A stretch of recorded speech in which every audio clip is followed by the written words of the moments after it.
Each presidential administration works to put its own stamp on America's space program. In the Trump administration's case, that reportedly involves cutting back on funds for the International Space Station and diverting them into funds for lunar exploration. The proposal isn't entirely a surprise. Vice President Pence announced the Trump administration would refocus America's space program toward human exploration and discovery, by launching a new lunar program followed by a manned Mars shot at some point in the indefinite future. But closing the ISS in 2025 and diverting that money to lunar programs or even a lunar habitat represents a major change to U.S. space policy. While this is still a draft, multiple sources have confirmed the directives will be in the final version, and the Trump administration has publicly stated it intends to return to the Moon first before tackling Mars.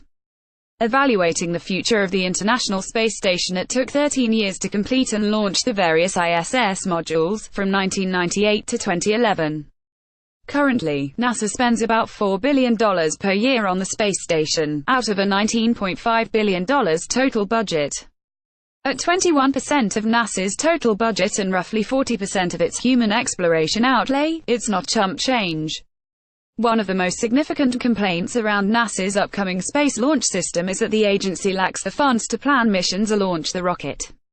It's currently not clear if the SLS could fly even once per year, at a cost of more than $1 billion per launch, partly due to the cost of maintaining expensive manufacturing and test facilities for a rocket that almost never flies. Killing the ISS portion of NASA's funding frees up that $4 billion in yearly cash. But we have no idea yet how that funding would be split between the SLS and any effort to put NASA back on the Moon, or what kind of exploration or even longer-term habitation plans the administration has in mind. Any kind of manned mission would require the development of lunar modules, longer-term habitation modules if intended, and various support equipment. If the long-term goal is to create a lunar base as a stepping stone or useful waypoint for a Mars mission, it would also need to be outfitted with whatever tools it needs to make that effort successful.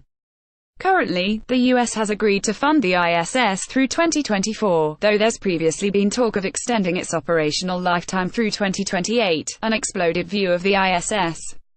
Note that the Destiny and Unity modules are attached directly to one another. Image courtesy of Wikipedia. On the other hand, ending the ISS comes with significant cons as well. The space station has proven vital to the development of commercial spaceflight. Companies like SpaceX have been sustained, in large part, by government resupply contracts for the International Space Station. Other firms, like Bigelow Aerospace, have used the ISS as a testbed for their own modules and projects. Private space companies like SpaceX and Blue Origin are making real progress towards being able to launch their own project. Bigelow has even talked about its own space station. But such projects take years, even decades to come to fruition, and no company in the commercial space market today is close to being able to field such a replacement by 2024. Spaceflight companies have called for NASA to keep the ISS open through 2028. One way to resolve this tension, of course, would be for Congress to appropriate more funding.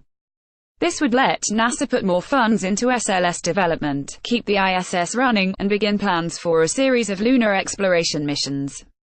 Despite the fact that NASA consumes far less of the U.S. federal budget than people tend to think it does, 0.47%, down from a high of 4.41% in 1966, Congress has not historically increased NASA funding much in real inflation-adjusted dollars.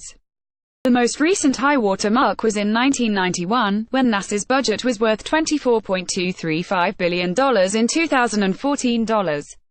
The 2017 budget, in 2014 constant dollars, was worth $18.5 billion, a significant decline even from then.